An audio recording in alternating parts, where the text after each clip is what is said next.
Bonsoir et bienvenue dans votre journal. Nous sommes le lundi 29 octobre. À la une de cette édition, c'était annoncé depuis plusieurs semaines. Après un report au moment de la rentrée, le syndicat Force ouvrière Transport et Logistique a débuté un mouvement de grève ce matin. En guise de première action, coup de poing, les grévistes ont posté leurs bus à plusieurs endroits du chef-lieu. La circulation a ainsi été fortement perturbée tout au long de la journée, à l'instar du ramassage des élèves. Le syndicat FO demande aux élus de revenir sur la délibération liée au futur marché des transports scolaires qui ne prendrait pas en compte la réalité du terrain et le travail des chauffeurs. Abbas Salidi et Daniel Deragakoa. Les mêmes scènes ont pu être tournées à différents points du chef-lieu. Des automobilistes bloqués par des bus en travers de la route qui font tout pour poursuivre leur chemin. Une grande partie de la journée, Mamoudzou s'est transformé en terrain de revendication pour les membres du syndicat Force ouvrière, Transport et Logistique. C'est une alerte à nos élus de leur dire que le professionnel, c'est nous. Ce n'est pas ceux qui réclament simplement de partager les lots. Mais il y a des professions. Il y a que les enfants soient ramassés. Nous ne sommes pas des gâteaux à partager à tout moment. Le conseil général veut organiser un marché public. Il ne nous consulte pas, mais il fait à sa manière de nous oublier, de donner simplement en faveur des patrons. Nous, on n'est pas des patrons, on n'est pas contre les patrons, mais on veut simplement la clarification de notre avenir. Si comme souvent la méthode est décriée, du côté de la direction de Matisse, cette grève a du mal à passer. En effet, la société va devoir s'acquitter des amendes. Pour le directeur, plusieurs fautes professionnelles sont relevées. Ça va être la responsabilité, ma responsabilité en tant que directeur de Matisse, oui. Et étant propriétaire de différents bus qui malheureusement sont sur le réseau et qui bloquent les usagers. Donc c'est Matisse qui va être verbalisé. Donc voilà ce que je peux dire. Et dans le cadre d'une grève, un salarié ne doit pas utiliser les moyens de Matisse pour pouvoir faire ce type d'opération qui a été constatée ce matin. Si la direction refuse pour l'heure d'évoquer des sanctions envers les grévistes, la situation pourrait empirer. En effet, le syndicat compte bien poursuivre les actions dans les prochains jours. Là, on attend un petit peu, on attend que le conseil général bouge. S'ils veulent bouger, s'ils veulent pouvoir bouger, on est chez nous, on est dans notre métier.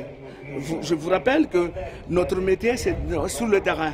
On est sur le terrain, on est dans la route départementale, on circule, on va faire en sorte que la route nationale, on va essayer de le débloquer, mais la route départementale, comme cela, on va essayer de prendre notre temps, tant qu'il faut que le conseil départemental nous attende, nous écoute et qu'il nous invite. Si les grévistes ont conscience que les principales victimes sont les enfants, ils souhaitent que le conseil départemental réagisse afin d'entamer des discussions qui permettront de rapidement mettre fin au conflit. On poursuit ce journal en prenant la direction de la mairie de Mamoudzou, ou plus exactement de la police municipale. Attendue depuis des mois, la vidéoprotection est désormais à la disposition des agents municipaux. Cet outil va permettre de mieux assurer la sécurité au sein du chef-lieu, et ce à bien des égards. En effet, qu'il s'agisse de manifestations ou d'actes de délinquance, les hommes en bleu seront amenés à intervenir grâce aux enregistrements de la salle de contrôle. Après l'arrivée de matériel ou encore de véhicules, cette vidéoprotection représente un pas en avant en matière de sécurité à Mamoudzou. Abbas Salidi, Amina Ariti et Leslie Vimenet. Cela ne vous a sûrement pas échappé, la commune chef-lieu est désormais sous haute surveillance et plus précisément sous vidéosurveillance. Installé depuis le début de l'année, le dispositif a été inauguré ce matin pour la plus grande joie de l'équipe municipale et de sa police. En effet, qu'il s'agisse des patrouilles véhiculées en moto ou encore pédestres, ce système de vidéosurveillance constitue un véritable appui. C'est un outil qui nous permettra justement de travailler encore en toute sérénité, puisqu'il n'est pas là que pour nous démontrer les gens qui ne sont pas mécontents, mais aussi à l'arrière, il peut aussi nous assurer une surveillance quand on est dans des manifestations et qu'on sache qu'on a quand même des gens qui sont à la vidéo, qui œuvrent pour notre sécurité et la sécurité du public. Assurer la sécurité de ses administrés en luttant notamment contre la délinquance, la municipalité s'y était engagée. Les promesses de campagne en matière de sécurité sont donc en train d'être réalisées, comme nous l'explique Terwesh Nassufeddine. La lutte contre la délinquance, c'était une promesse de campagne de la municipalité actuelle. Donc nous avons mis les moyens, ce sont 66 caméras de vidéosurveillance installées sur l'ensemble de la commune. C'est peut-être pas la solution miracle, mais en tout cas ça permet d'éviter les actes de délinquance. Les actes de délinquance en baisse de 26% d'après les chiffres officiels, sans compter les nombreux cas résolus grâce aux informations enregistrées. Les premiers résultats sont donc plutôt encourageants et ce malgré les quelques points restant à régler pour davantage d'efficacité, à savoir la question de l'éclairage public ou encore celle du maillage sur l'ensemble des secteurs de la commune. Je vous propose maintenant de faire le tour du reste de l'actualité locale de ce lundi 29 octobre. Mercredi dernier, le ministre de l'Intérieur Christophe Castaner a confirmé devant l'Assemblée nationale la présence d'une dizaine d'insurgés enjoignés à Mayotte. Il n'en fallait pas moins pour que le collectif et l'intersyndicale réagissent, par la voix notamment d'Estelle Youssoufa. Sur les réseaux sociaux, il est ainsi possible de lire, je cite, « La dangerosité de ces individus et leur participation dans le conflit voisin constitue une menace pour la sécurité publique à Mayotte. Ces pseudo-réfugiés sont venus armés, ils sont aguerris et peuvent recruter des combattants dans la communauté anjouanaise installée à Mayotte pour importer le conflit comorien sur notre île alors qu'elle traverse une période de forte tension. Nous refusons que Mayotte soit entraînée malgré elle dans la guerre civile comorienne et demandons à l'État de prendre toutes ses responsabilités en exfiltrant immédiatement ces individus de notre territoire et en fermant nos frontières. La sécurité de tous et la stabilité du 101e département de Mayotte en dépend. » 2008 et l'épisode Mohamed Bakar restent clairement dans tous les esprits des membres du collectif. Vendredi dernier s'est tenue au tribunal de Mamoudzou une audience de comparution immédiate relative à un prévenu poursuivi pour recours habituel à la prostitution de mineurs impliquant plusieurs victimes. Au terme d'une longue enquête menée par la gendarmerie, l'accusé a été déclaré coupable et condamné à la peine de 2 ans d'emprisonnement, dont un assorti d'un sursis avec mise à l'épreuve pendant 2 ans ainsi qu'à 10 000 € d'amende. Le procureur de la République a réagi en assurant de sa détermination à lutter contre la prostitution des mineurs. Il engagera une enquête et des poursuites dans tous les cas qui lui seraient signalés afin de rechercher et d'interpeller les auteurs et de protéger les victimes. Le parquet rappelle que l'infraction est constituée même si la somme prévue n'a pas été payée ou si le rapport sexuel n'a finalement pas eu lieu. L'intention manifeste d'avoir recours à la prostitution suffit à encourir les peines prévues par la loi. Elles vont de 3 à 7 ans d'emprisonnement pour le recours à la prostitution de mineurs.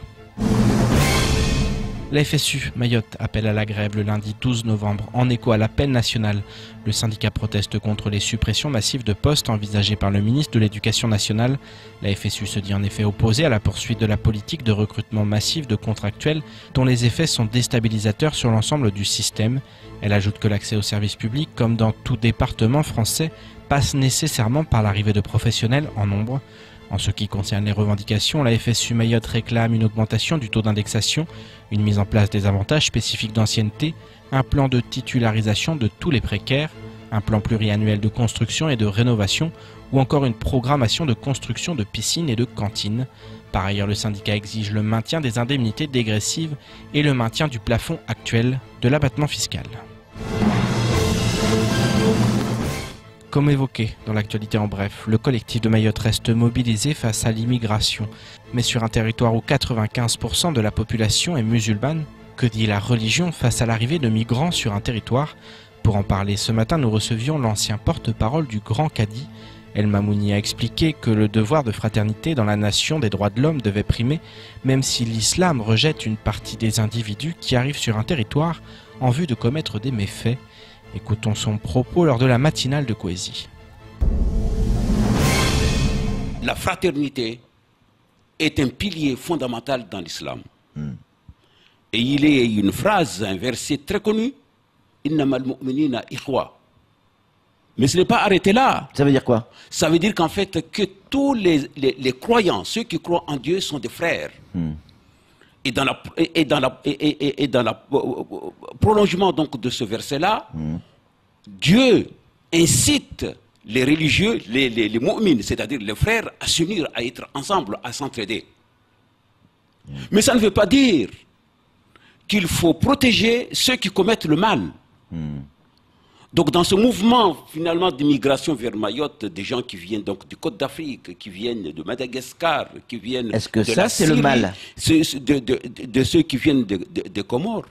Il y a des gens qui sont mobilisés par la bonne foi parce qu'en fait, ils n'ont aucun moyen de vivre chez eux et qui viennent rechercher quelque part le bonheur ici. Mais il y a d'autres qui sont animés de mauvaises intentions, qui viennent finalement pour commettre des délits malheureusement qui nous bouleversent. Ceux-là ne sont pas acceptables. Ouais.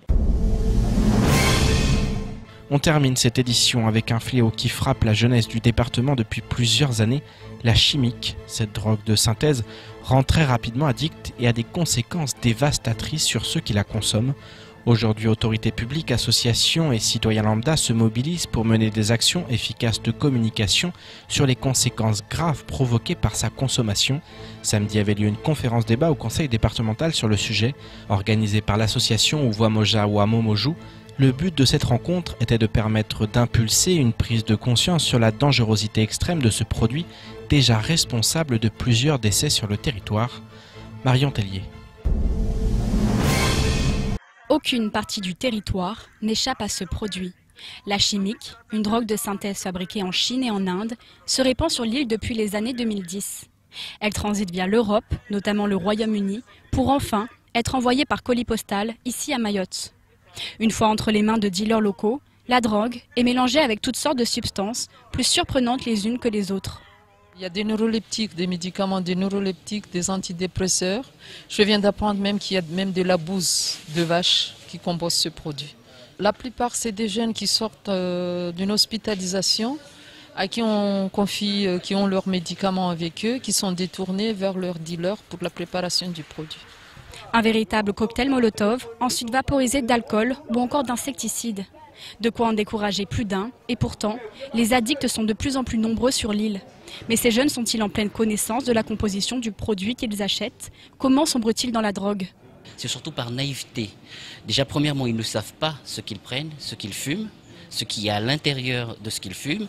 Et deuxièmement, c'est qu'ils ont tendance aujourd'hui à être très naïfs parce qu'ils pensent que la personne avec laquelle ils se font fournir ce genre de choses, c'est la personne, entre guillemets, qui est plus à leur écoute, qui écoute leurs problèmes et qui leur dit « prends ce genre de choses pour pouvoir oublier tes problèmes ». Des abus de confiance fréquents et bien souvent les mêmes conséquences. Pour l'initié, la dépendance est à la fois rapide et forte. Les effets sont visibles immédiatement, les conséquences sur l'individu peuvent être irréversibles. Les effets immédiats dans la consommation de ce produit sont les troubles de comportement, qu'il y en a de plus en plus malheureusement, et les troubles digestifs type anorexie ou vomissement en cas de consommation alimentaire classique. Et puis à long terme, baisse de la faculté intellectuelle et baisse de la faculté cognitive. Pour l'heure, le dernier né des départements français ne dispose pas de structure d'accueil pour effectuer la prise en charge et le suivi de ces jeunes, ni d'établissement psychiatrique. Une fois avoir été identifiés addicts et avoir eu accès à une consultation, ils sont bien souvent à nouveau livrés eux-mêmes, vulnérables et susceptibles de retomber dans les mêmes travers. C'est ce contre quoi lutte l'association Uwamoja Wamomojou. En ce samedi 27 octobre, elle organisait une conférence débat pour instaurer un dialogue entre les autorités compétentes et les jeunes de Mamoudzou. Nous voulons impulser, parce que l'invité de la gendarmerie l'a dit, ce n'est pas seulement qu'à Mamoudzou, c'est vrai qu'ici c'est la capitale. On a tendance à plus en parler puisque c'est vraiment l'épicentre, c'est là où tout le monde se retrouve et c'est là où tout le monde voit. Il a insisté sur le fait que c'est partout sur le territoire. Nous souhaitons vraiment par cette action montrer que nous pouvions être un village pilote par rapport aux autres villages et aux autres communes, c'est-à-dire par cette action montrer qu'on pouvait le faire et on pouvait lancer cette problématique et trouver des solutions. Différents projets sont aujourd'hui prévus en réponse à ce problème urgent de santé publique, notamment la création de centres de soins, d'accompagnement et de prévention en addictologie ou encore la mise en place d'une structure mobile avec un volet médical et social qui viendrait à la rencontre de la population aux 4 coins du territoire. C'est la fin de votre journal. Tout de suite, la suite de nos programmes. Bonne soirée et à demain.